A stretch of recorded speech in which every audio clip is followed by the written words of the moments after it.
Des ondes de choc se répandent dans le palais de Buckingham. Le prince William a agi de manière décisive après avoir découvert que la reine Camilla avait secrètement retiré le prince Louis et la princesse Charlotte du testament du roi. Charles. Et César chassade.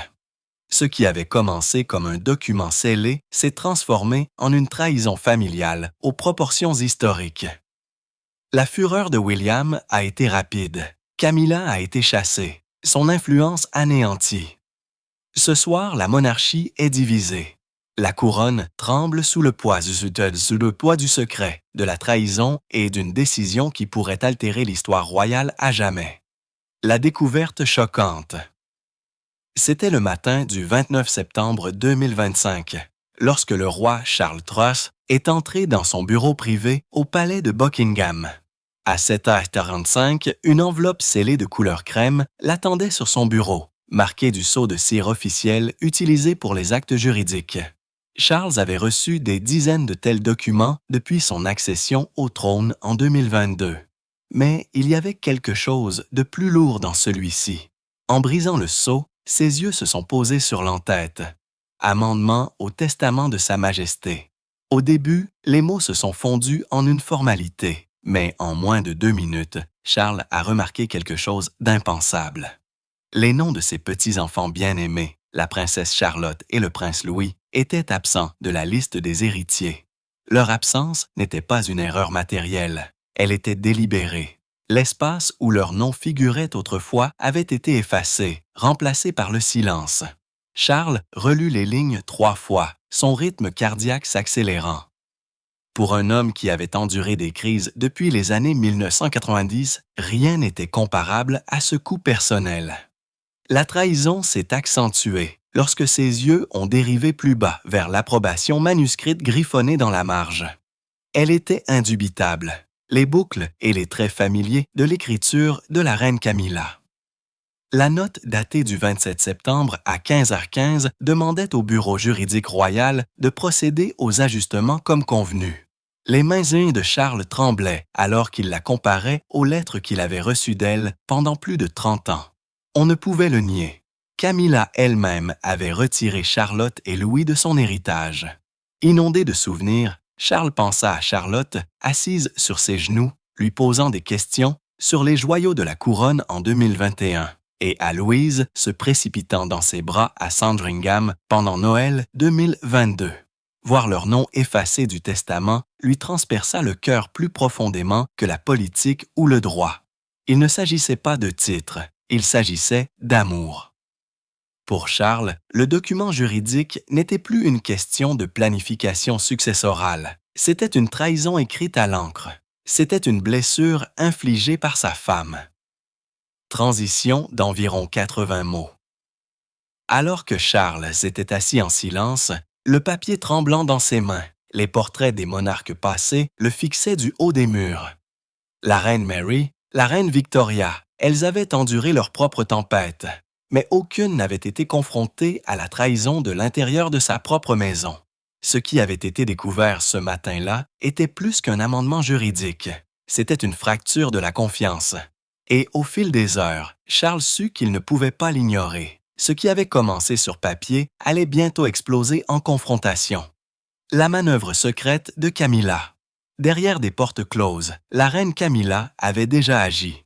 Le 27 septembre 2025, elle est arrivée au bureau du Conseil juridique royal à 11h20, non accompagnée de Charles ou de conseillers principaux.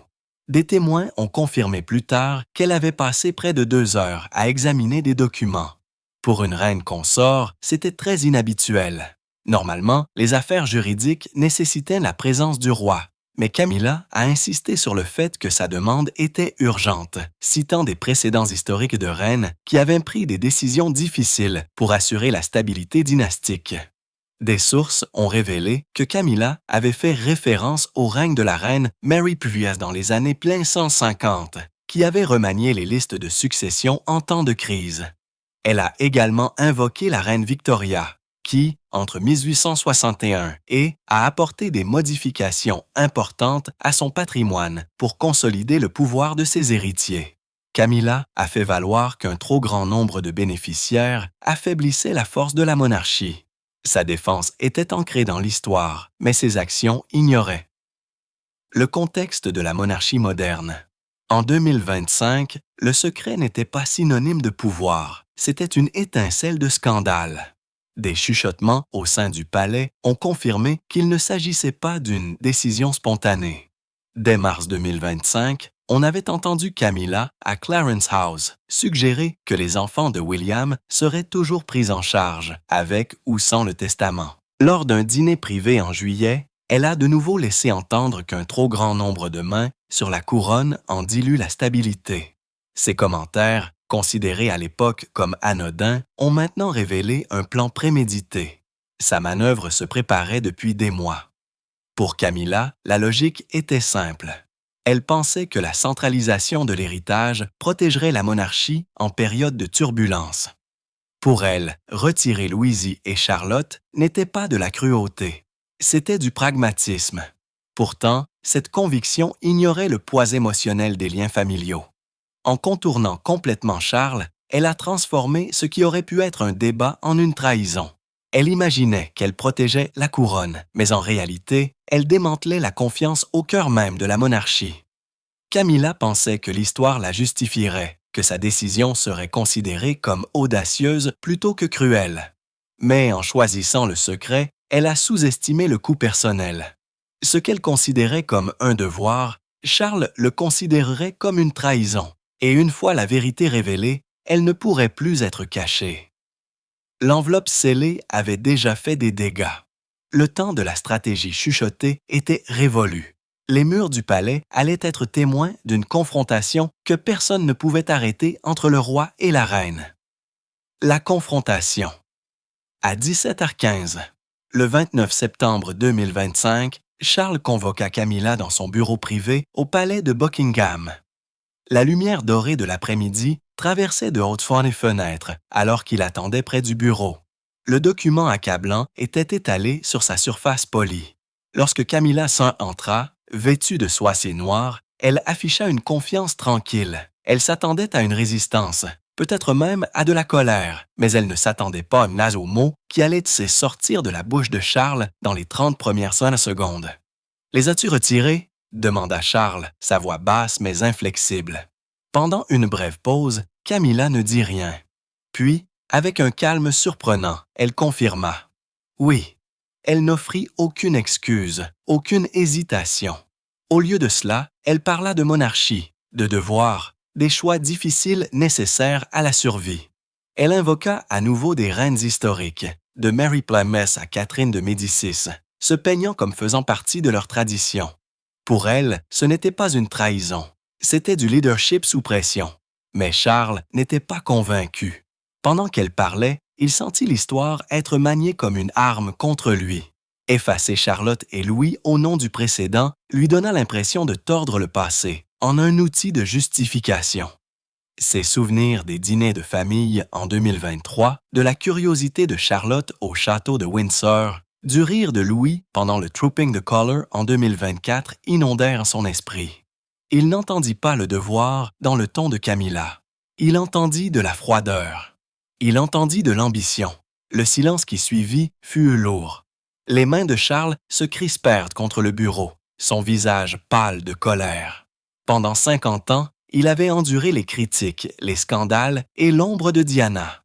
Mais cette trahison le frappa plus profondément que n'importe quel titre de tabloïd. Camilla n'avait pas seulement agi sans lui, elle avait agi contre lui. Son calme ne fit qu'aiguiser la blessure. Dans cette pièce, il devint clair que le fossé entre le roi et la reine n'était plus réparable. Ce n'était pas un désaccord, c'était la guerre. Alors que Camilla se tenait en silence, impénitente, Charles réalisa que la monarchie avait atteint un point de rupture. Elle se considérait comme une protectrice de la couronne. Il la voyait comme une destructrice de la confiance. Les mots avaient été prononcés, la trahison confirmée. Ce qui allait suivre ne serait pas un compromis, ce serait un règlement de compte. Et alors que les couloirs du palais portaient des chuchotements de voix qui s'élevaient, le mariage royal atteignit son moment le plus fragile. Le point de rupture était proche. la monarchie ne serait plus jamais la même. Le point de rupture. La confrontation s'intensifia brusquement à 17h45 le 29 septembre 2025. La voix de Camilla devint plus aiguë, sa patience s'amenuisant. Elle accusa Charles d'être trop sentimental, de penser comme un grand-père plutôt que comme un monarque. « Ton amour t'aveugle », déclara-t-elle. Ces mots portaient l'autorité froide de quelqu'un convaincu de sa propre droiture. Charles, qui arpentait maintenant la pièce, n'arrivait pas à croire ce qu'il entendait. En plus de 22 ans de mariage, il n'avait jamais ressenti un tel fossé entre eux. Charles s'arrêta brusquement, sa main claquant contre le bord de son bureau. Ses mots sortirent précipitamment, empreints de fureur. « Tu as agi sans couronne, sans roi. » Son ton traversa le calme de la pièce comme de l'acier. Pendant 73 ans, Charles avait été formé pour porter la monarchie avec patience et endurance. Mais maintenant, sa voix tonnait d'une émotion brute. Il ne parlait pas en tant que souverain défendant son devoir, il parlait en tant que mari trahi. Camilla resta immobile. Le silence qui suivit n'était pas du regret, c'était du défi. Ses yeux croisèrent les siens, fixes et inébranlables. Pour elle, la colère de Charles confirmait sa conviction qu'il était faible, que ses émotions obscurcissaient son jugement. Ce moment cristallisa le fossé entre eux. Pour Charles, son calme était insupportable. Il ne voyait aucun remords, aucune volonté de faire des compromis. Après 50 ans de vie publique et des décennies de batailles privées, il réalisa qu'il s'agissait de la seule blessure qui ne pouvait pas guérir. La décision n'est pas venue avec une cérémonie, mais avec une clarté brutale. « Tu m'as trahi, » dit Charles, sa voix lourde de gravité. « Tu as trahi cette famille. Tu ne peux pas rester. » Ce n'était pas crié, c'était prononcé. En cet unique instant, leur mariage, leur alliance, leur couronne commune se fracturèrent sa main. Camilla avait franchi une ligne qui ne pourrait jamais être franchie. Le point de rupture avait été atteint et le roi avait parlé. La reine consort, à ses yeux, n'était plus reine. Le silence qui emplit le bureau après la déclaration de Charles fut plus lourd que n'importe quel rugissement. Pour Camilla, les mots coupèrent mais ne brisèrent pas. Elle se tint droite, s'accrochant à sa croyance en l'histoire. Pour Charles, la confrontation était terminée, mais les conséquences ne faisaient que commencer. Les heures suivantes allaient voir les couloirs du palais chuchoter sous le choc. Et à la tombée de la nuit, la monarchie allait devoir faire face à une décision sans précédent depuis l'époque de l'abdication en 1936. La sortie silencieuse était proche. La sortie silencieuse. Lorsque Camilla quitta finalement le palais ce soir-là, ce fut sans cérémonie. À 20h10, une berline noire quitta discrètement les portes de Buckingham. Il n'y avait pas de gardes royaux saluant, pas de photographe convoqué, pas d'annonce rédigée. Elle parcourut le couloir seule, ses talons claquant contre le marbre, sa tête de dame tenue haute. Le personnel du palais se souvint plus tard que le visage de la reine consort ne portait pas la honte, mais la fierté. Elle croyait que l'histoire la justifierait un jour, même si le présent ne le faisait pas. À l'intérieur, les chuchotements se répandirent rapidement dans les salles dorées. Pendant 3 décennies, le personnel du palais avait été témoin de scandales, du divorce de Diana en 1996, au départ de Harry et Meghan en 2020. Mais rien n'était comparable à cela. Une expulsion exécutée discrètement sans déclaration. Un haut fonctionnaire se souvint. Il n'y a pas eu de cri, pas d'argument, seulement du silence, et le silence au palais de Buckingham peut être plus fort que n'importe quel mot. L'absence de protocole elle-même devint le message. Le règne de Camilla en tant que reine consort avait pris fin sans cérémonie. Dans son propre esprit, Camilla se compara à Marguerite d'Anjou, épouse d'Henri VI au XVe siècle, qui fut dépeinte par l'histoire comme ambitieuse et excessive. Camilla s'imaginait incomprise, punie non pas parce qu'elle avait tort, mais parce qu'elle était forte. Pourtant, à l'extérieur des murs du palais, le récit était déjà en train de changer. Dans les 24 heures, des initiés royaux chuchotèrent à la presse que son départ était définitif. Sa tentative de bâtir un héritage avait plutôt laissé son héritage terni.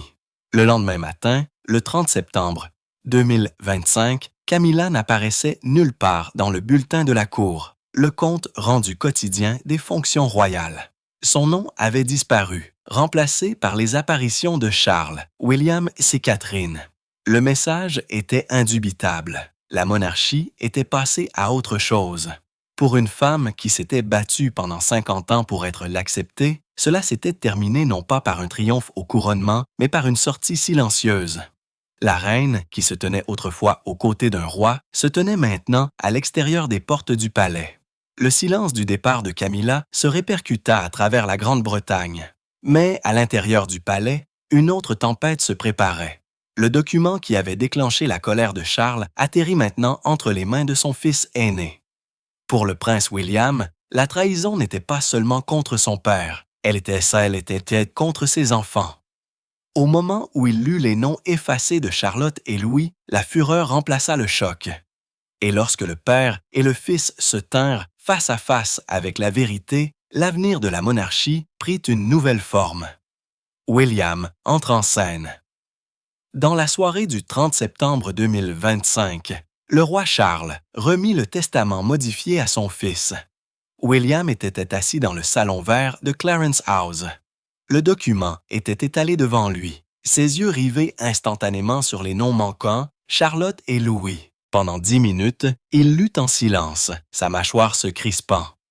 Au moment où il atteignit l'écriture de Camilla au bas de la page, la fureur de William était indubitable. « Ce n'est pas un devoir, dit-il, sa voix aiguë.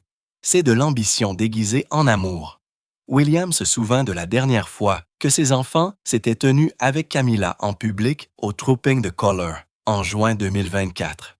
Il se rappela Charlotte saluant Louis riant à côté de ses frères et ses sœurs. Penser que leur grand-mère, par alliance, les avait effacés du testament était, selon ses propres mots, impensable. Pour un père qui avait déjà vécu le traumatisme de la perte de Diana en 1997, cela ressemblait à l'histoire qui se répétait, des enfants pris une fois de plus dans la politique de la monarchie. La fureur brûla plus fort lorsque William parla directement à Charles. Elle a essayé de les effacer. « Père, et si elle recommence ?» Ces mots portaient non seulement de la colère, mais aussi un avertissement.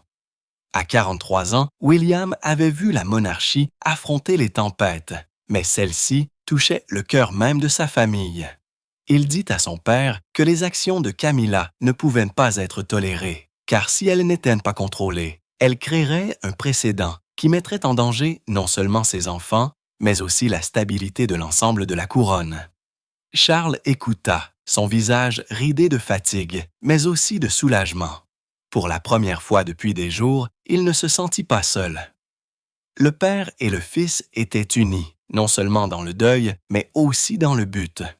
Ensemble, ils convinrent. L'avenir de la monarchie devait reposer sur l'amour, la transparence et la famille, et non sur le secret et l'ambition. Le chapitre de Camilla était terminé, mais pour William, le combat ne faisait que commencer. Il ne permettrait pas que ses enfants soient effacés. Il veillerait à ce que leur place soit assurée pour les siècles à venir. Le front uni de Charles et William renforça la monarchie à son moment le plus faible. Mais à l'extérieur des murs du palais, le silence ne pouvait pas durer. En quelques heures, des chuchotements commencèrent à parvenir aux journalistes. Et bientôt, les tabloïds explosèrent avec des manchettes. Camilla a-t-elle été bannie pour trahison ou mal comprise en tant que reine qui a osé trop? La tempête médiatique était inévitable et, une fois déchaînée, elle consumerait non seulement la réputation de Camilla, mais aussi la fragile emprise de la couronne sur la confiance du public. L'histoire était loin d'être terminée. La tempête médiatique. Au 1er octobre 2025, le silence autour du palais de Buckingham se brisa. Les tabloïds publièrent des manchettes explosives. « Camilla bannie pour trahison », titra le Daily Mail, tandis que The Guardian rétorqua « Une reine mal comprise ». En moins de 12 heures, plus de 2,6 millions de tweets portaient le nom de Camilla. Les émissions du matin reprirent la chronologie. Le document scellé du 29 septembre, sa sortie ce soir-là, la fureur de William le 30 septembre. À la radio et à la télévision, les analystes débattaient pour savoir s'il s'agissait de la crise la plus grave de la monarchie depuis l'abdication de 1936. Les fuites commencèrent presque immédiatement. Des alliés sympathiques à Camilla chuchotèrent sa version selon laquelle elle avait agi par devoir, que son intention était de protéger la monarchie en période de turbulence. Ses défenseurs la comparèrent à la reine Élisabeth II, qui, dans les années 1560, avait consolidé la richesse et le pouvoir pour éviter les conflits de factions. Mais les critiques firent valoir le contraire. Camilla n'était pas une réformatrice, mais une usurpatrice, tentant de remodeler la succession à sa propre image. Pour le public, la vérité était noyée dans la spéculation. En ligne, les lignes de bataille furent tracées. Les partisans de Charles et William inondèrent les plateformes de photos de Charlotte et Louis. À Noël 2022, à Sandringham, au Trooping the Colour en 2024, à des événements scolaires à Windsor. Le hashtag I Protect the Children devint une tendance mondiale, partagée plus de 5 millions de fois en 48 heures. Pendant ce temps, une faction plus petite, sympathique à Camilla, la présenta comme la victime de la politique du palais, punie non pas pour trahison, mais pour sa force. La monarchie était une fois de plus divisée devant le tribunal de l'opinion publique. Pour Charles et William, la tempête était à la fois un fardeau et un bouclier. D'une part, elle approfondit l'examen minutieux de chaque mouvement royal. D'autre part, elle leur permit de montrer leur unité face au chaos. Le 2 octobre, des photographes du palais capturèrent le père et le fils assistant ensemble à un engagement à la cathédrale Saint-Paul. Leur visage était solennel mais stable. L'image fut imprimée en première page avec un message tacite. Quoi qu'il soit arrivé à Camilla, la monarchie allait de l'avant. Les manchettes devinrent un peu plus fortes. Mais derrière les murs du palais, un moment plus calme et plus intime approchait. Camilla était partie, son silence parlant plus fort que les mots. Pourtant, elle chercha une dernière chance, une dernière audience avec le roi. Pour Charles, la décision était déjà prise. Mais pour Camilla, l'espoir persistait qu'un appel à l'émotion, et non au pouvoir, puisse changer son cœur. Ce qui se déroula lors de cette dernière rencontre ne fut pas une réconciliation, mais la clôture d'un chapitre prononcé en des mots qui coupaient comme de l'acier. L'adieu final. À 19 h, le 3 octobre 2025, Camilla retourna à Clarence House dans le plus grand secret. Seuls 4 assistants savaient qu'elle avait demandé une dernière rencontre avec Charles. Pendant près de 45 minutes, les deux furent assis l'un en face de l'autre dans la chambre privée du roi. Cette fois, Camilla n'invoqua pas les reines historiques ou le devoir politique. Au lieu de cela, elle parla de leur passé commun, des décennies passées ensemble, de la lutte pour l'acceptation dans les années 1990, de l'amour qui les avait autrefois portés à travers les tempêtes. Sa voix s'adoucit, différente du défi du 29 septembre. Elle rappela à Charles les nuits passées à Belmoral, les lettres échangées dans les années 1970, la longue bataille pour gagner l'approbation du public. « Je t'ai soutenu », dit-elle, son ton presque suppliant. Pour la première fois, elle s'appuya non pas sur l'ambition, mais sur l'affection. Pourtant, l'expression de Charles ne changea pas. Il avait enduré ce mariage pendant 18 ans, mais la trahison de 2 petits-enfants était pour lui impardonnable. La réponse de Charles fut ferme, presque douloureuse. « Tu as choisi le mauvais chemin, dit-il. La couronne ne peut pas marcher avec toi. » Les mots planèrent dans l'air comme le glas d'une cloche. Les yeux de Camilla ne se remplirent pas de larmes. Au lieu de cela, elle hocha lentement la tête, comme si elle connaissait déjà l'issue. À 19h50, elle se leva, se dirigea vers la porte et s'arrêta une seule fois, sa main se posant brièvement sur le cadre avant de quitter la pièce. Leur mariage, leur règne ensemble, s'était terminé dans le silence. Au 4 octobre, le personnel de Camilla commença à quitter discrètement ses bureaux à Clarence House. Ses œuvres caritatives furent confiées à d'autres membres de la famille royale. Le bulletin de la cour n'indiquait plus ses engagements.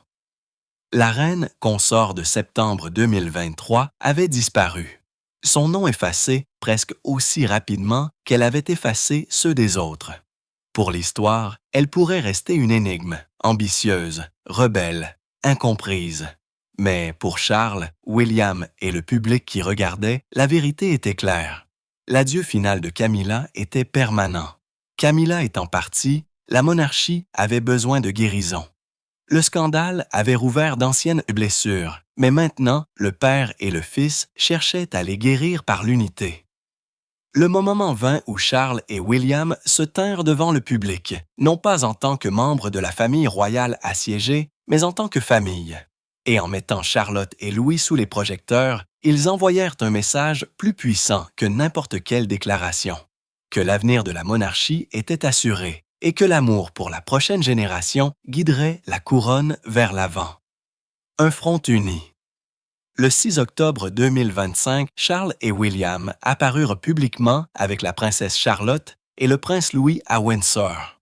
C'était la première apparition publique majeure des enfants depuis que le scandale avait éclaté.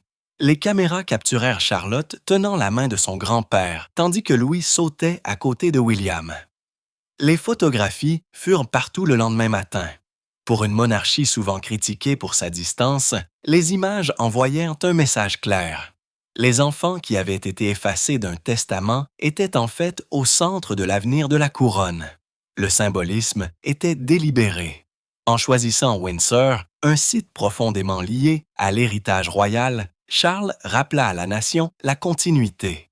À 11 heures, il posa une main sur l'épaule de Charlotte, murmurant des mots que les photographes captèrent mais ne purent entendre. William, à son tour, se baissa pour parler à Louis, alors que le garçon pointait du doigt la foule rassemblée. Ces gestes, capturés dans des images fixes, portaient une résonance qu'aucun discours ne pouvait avoir. C'était la façon dont la monarchie disait « Nous sommes unis, plus forts qu'avant ». La réaction du public fut immédiate. Les journaux publièrent des manchettes comme « Les enfants de l'avenir » dans le Times et « Une couronne unie » dans le Télégraphe. Les analystes comparèrent les images à celles de 1952, lorsqu'une jeune reine Élisabeth apparut avec Charles à l'aube d'un nouveau règne. Pour beaucoup, le message était indubitable. La survie de la monarchie ne reposait pas sur le secret ou l'ambition, mais sur des liens familiaux capables de résister à la trahison. La blessure laissée par Camilla était déjà en train de guérir. Notamment, l'absence de Camilla ne fut jamais abordée directement. Aucune déclaration ne fut faite, aucune explication ne fut offerte. Pourtant, son silence parla plus fort que les mots. Pour la première fois depuis son couronnement en 2023, son nom disparut des manchettes royales. Au lieu de cela, ce furent Charlotte et Louis qui remplirent les journaux.